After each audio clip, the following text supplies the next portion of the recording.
Bonjour, and welcome to all you comic book geeks, readers, and collectors to another back issue haul. Should we get straight into it? No, I can't. It's all Marvel again, guys. There's been no DC about, all right? There's been no DC about. But in all fairness, I am having to plug a massive hole in my current comic book purchasing. There's a big vacant space for Marvel there in the current day. Well, anyway, but that's not why you're here. I've got a big stack of Wolverine. You've already seen the thumbnail, and if you follow me on Threads, you already know I've got a big stack of Wolverine. It's the descent into madness post 100. So, but there's still good stuff there. I'll go from issue 54, but first we've got some older stuff. I've got some FF, I've got some Thor as usual, because I'm going through those runs that my old mate Jamie ably assisted this week by Lizzie. She was yes, yep, sober, present in the shop, helping out. What she gets paid for. Good on you, Lizzie. You show that Jamie you can do it. Lucky she doesn't watch these videos. Anyway, we are going to start in the dim mists of the Bronze Age, Marvel Bronze Age, issue 1, and 1970. And I've got the odd couple. I just like this, the 1970s Marvel horror. So when you're collecting the Marvel 70s, you get this, Where Monsters Dwell, and there was a couple more, Tower of Shadows, and most of them were reprints like this. I don't know where the reprints are from, but that's a Jack Kirby cover. Jamie told me all about that Jack Kirby cover. And it was on his wall, and yeah, it's just those, they're not £1 million, and you just want them, don't you? When you see them, you want them. Look, who's going to turn that away? I'm certainly not. But like I say, inside is Kirby reprints from the and then, oh, yeah, Ka-Zar. I think I've done Ka-Zar or Ka-Zar. And I think we had that discussion on how to pronounce his name. 1971. Stan Lee, John Buscema. Come on. Let's have it. Who's done that cover? Yeah, Gil Kane. Gil Kane on the cover. The 1970s, where Marvel's moving into new territory. But nevertheless, there's still reprint in the back of Lorna, the Jungle Girl. If you follow me on Threads, which you should be doing, you should be over there. I think that's another Gil Kane cover. Roy Thomas again. Jerry Conway writing as well. Barry Smith, before he added the Windsor art in this one. So, yeah, double bubble. I think the glare. What's going on with the glare today? But there we go. More Ka-Zar action. This is the second appearance of Man-Thing, I have you know. Thanks to a glorious label from Jamie. Second appearance of Man-Thing and his origin. Roy Thomas. Now, also in this one, a little curiosity in this. There is a 7-page Len Wein and Neil Adams Man-Thing story, and it was intended for Savage Tales, the second issue of Savage Tales, you know, one of the black and white magazines.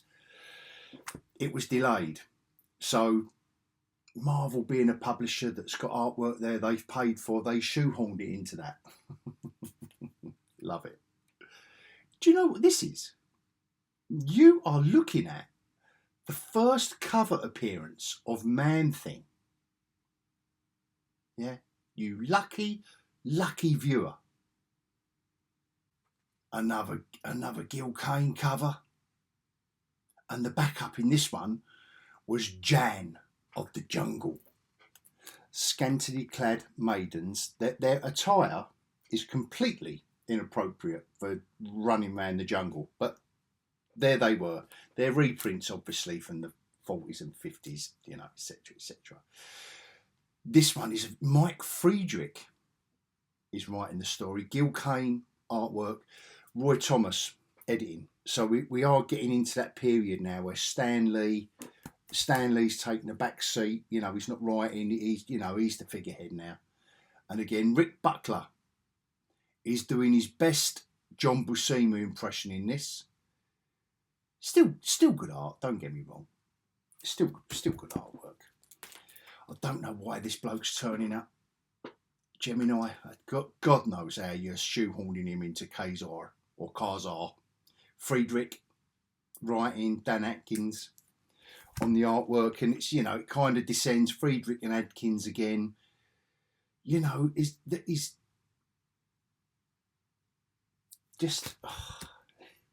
It kind of, yeah, Friedrich and Atkins, not exactly the best art to suit Friedrich. You know, Friedrich can write, but yeah. In this one, Marie Severin, Marie Severin and Werner Roth on the artwork in this. A little curio there from the early 70s.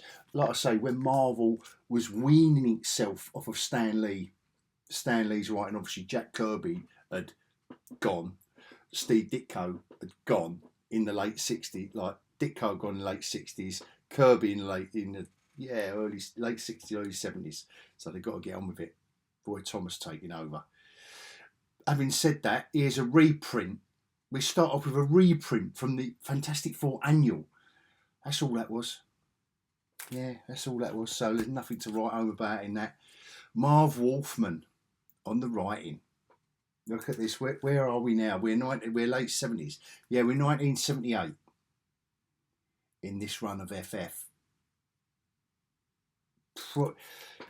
I can't help feeling that it's, you know, it's getting a bit tired. Marv Wolfman is on the writing duties on this one, and John Byrne. I wonder if he'd ever do anything else on the Fantastic Four.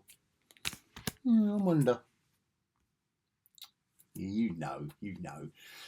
Here's some John Byrne, look.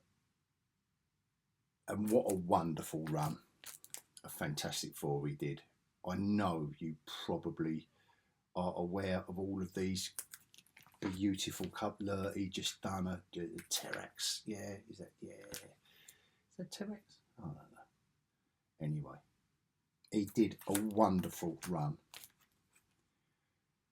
I would have been picking these up.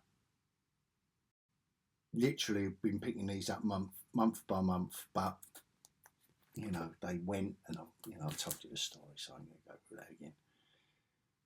You're going to have to look at my back issue haul videos to find out the story of how Jerry Ordway. I mean, if you're going to get someone to ink you, when John Byrne, obviously his workload at one point, I mean, I think he was doing about 25 comics a week, wasn't he? At one point, just seemed like John Byrne was doing everything for Marvel and DC.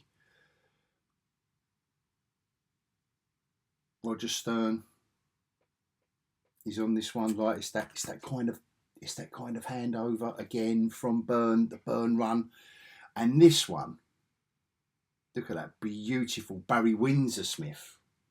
So we've gone from Ka-Zar, where he was just Barry Smith drawing, but now he's Barry Windsor Smith, and he's back. What was this? 96. 96. I've left this one out of the bag and board because I've got to read the roster. What this was celebrating double-sized issue. Not that he announced it. You can tell Stan Lee has gone because this was celebrating 25 years of Fantastic Four. Now, you can tell if Stan Lee, it would have been everywhere. I don't know who the editor-in-chief and publisher. I mean, it was Jim Shooter, so he should have known better, really. Anyway, I'm going to read out the roster. Barry Windsor-Smith, Ron Frentz, Al Milgram, John Buscema, Mark Silvestri and Jerry Ordway on the artwork. The plotter was Jim Shooter, and the script was by Stan Lee to celebrate 25 years of the FF. So love it. Love it. So glad to get that one back. Double-sized issue. And then Roger Stern and John and Sal Buscema. So it's not the worst comic. It's before the shitters, the 300s. And I've done them already. I bought a wad of them, didn't I, for like £3. Anyway, that's Fantastic Four done. We're still in the 70s, guys. We're still 77, 78 here. Mark Gruenwald, Keith Pollard on the art. But luckily, Pablo Marcos is on the inking. So it is saving the day in this era of Thor. But yeah, it's not really, I can't say this isn't gap filling. Roy Thomas and John Buscema. So you have these highlights, like in this one, Roy Thomas, John Buscema. I don't know who would that. Yeah, I don't know about the art on the cover, but it's a great cover. But look at this Pollard cover. Yeah, I wasn't a fan of Keith Pollard. I mean, that Pablo Marcos inking certainly did sort him out. Yeah, it's probably like another little disjointed cover there that you think like, oh, must have been Keith Pollard. Yeah, I don't know. Like I say, this was just kind of drifting out of the 70s. Yeah, that's Buscema. That's Buscema. But you can't, I mean, what a way to drift out of the 70s. Keith and Bob Layton, maybe? Yeah, actually, one of those other covers I thought that might have been Bob Layton, but here's a little pop quiz for you all, guys. The artist in this one is Arvil Jones, guest penciler. Of all the years, like I thought, when you recognise names, even when Keith Pollard turns up, I don't like him, you think, oh yeah, well. And did he not draw that first issue of Vigilante later on for DC? I thought, is that Keith Pollard, or did he do the cover? Anyway, still not like his artwork, whatever he drew. Yeah, Arvil Jones. So, jumping out of the 70s into the, was it 80s? Yeah, late. Here we go. Come on. Late 80s, no, early 90s, 1992. The 80s was in the last episode of the back issue haul. Check it out. All guest writers and artists. Fabio Nicizesi. Yeah, Fabian Nicizesi is doing the writing. Derek Robertson on the pencils and Don Hudson on the inks. Don Hudson. Derek Robertson, the only thing I know him from is Transmetropolitan that he did, Warren Ellis. His artwork suited that story. Somehow it was a bit more gritty and down to earth. Derek Robertson's art on that. Ugh. But luckily, Larry Hama and Mark Silvestri are back. Look at that. They was having a ball on Wolverine. Larry Hama and Mark Silvestri, look. When they were doing it, it was on fire. It was a shame. I mean, obviously, it's on sale. It's on sale twice a month. So, there's only so much they can do. Especially when Silvestri's art is so awesome. So, there's more guests again. DG Chichester, I had to put my teeth into that one. He's on the writing duties on this, but with Derek Robertson's art again. I mean, to be fair though, that is an awesome cover. I'm like slating his artwork, but that is an awesome cover. That's not, is it almost iconic? But Chichester and Robertson again, because they're obviously having to share out all the work.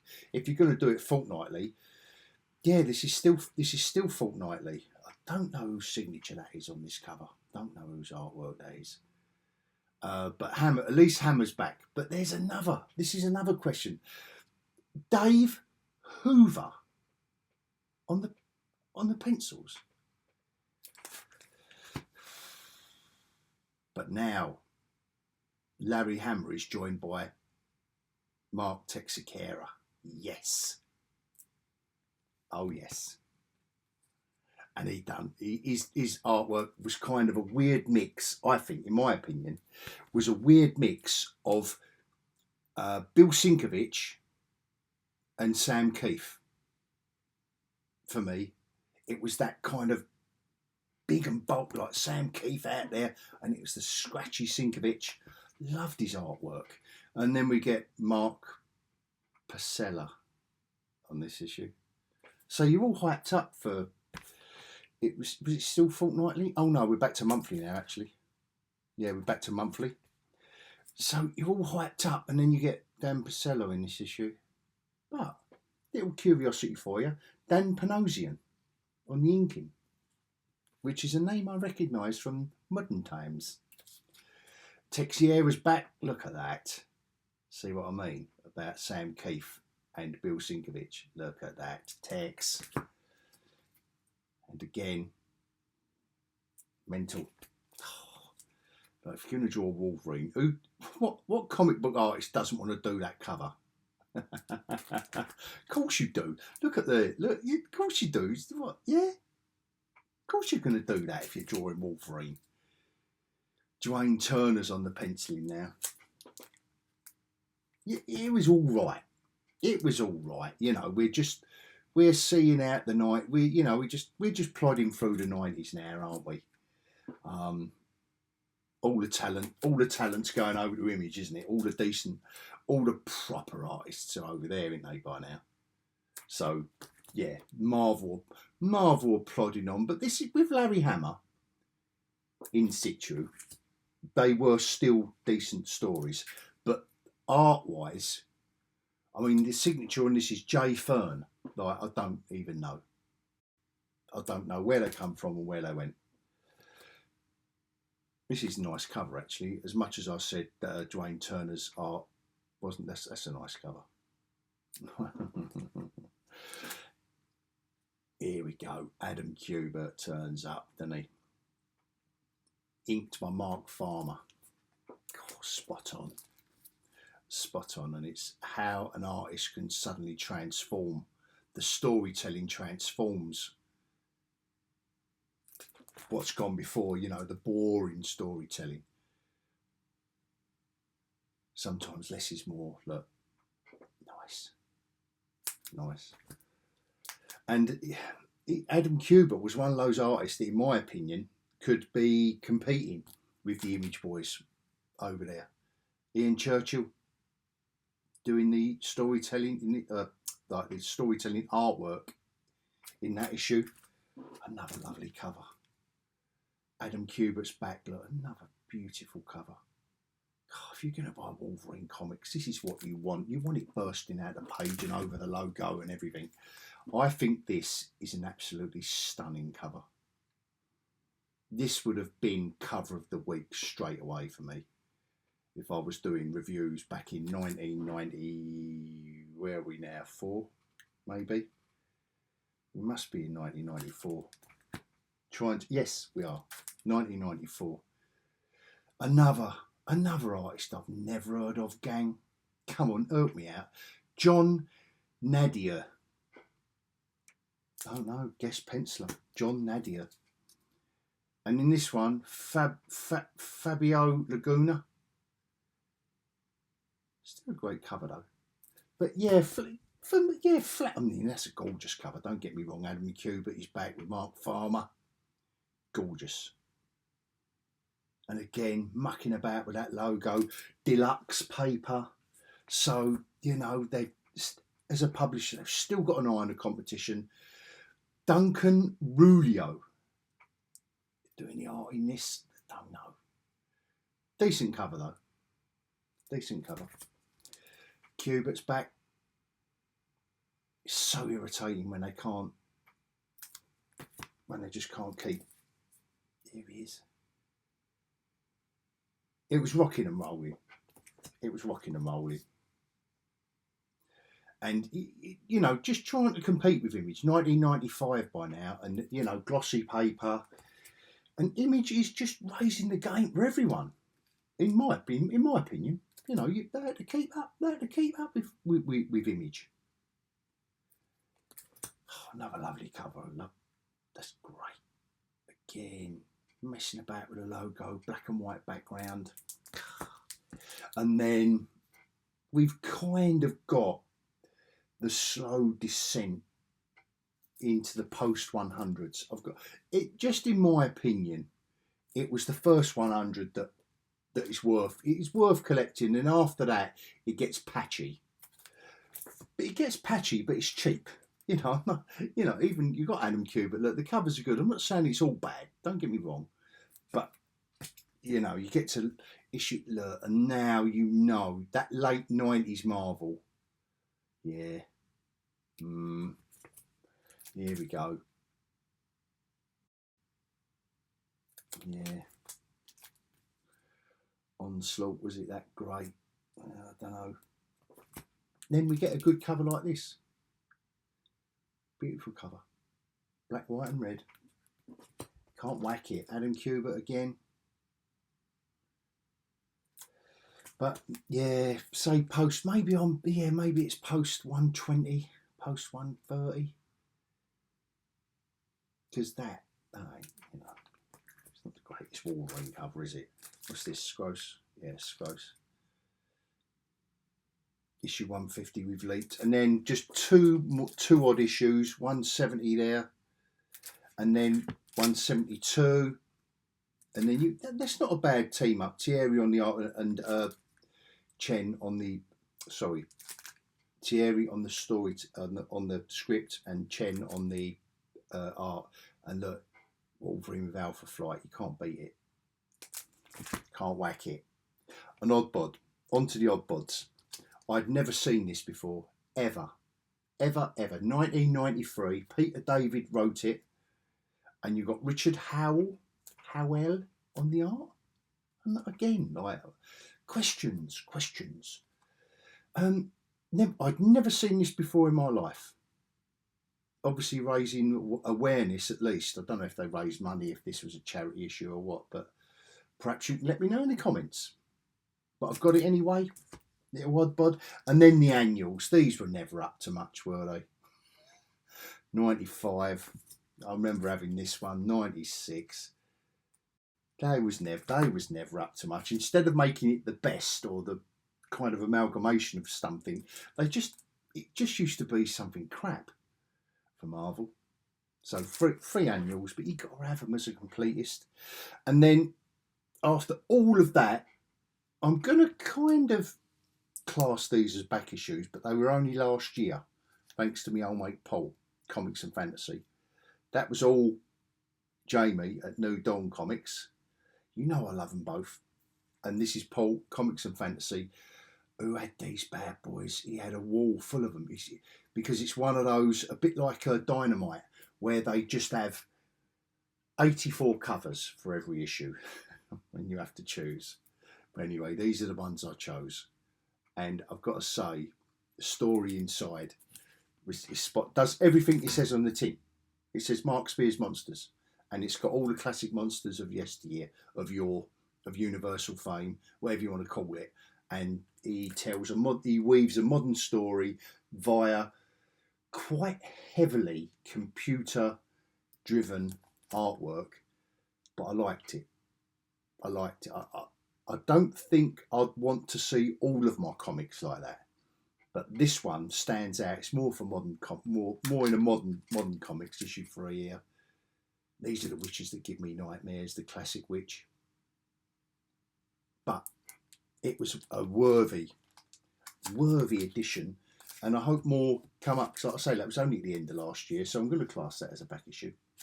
I hope you enjoyed that as much as I do. Thank you if you're still with me. I know that was a bit of a haul through the annals, the historic annals of Wolverine. So thank you very much if you're still with me. See if you can answer some of those questions about the artists. And until next time, I will bid you all adios.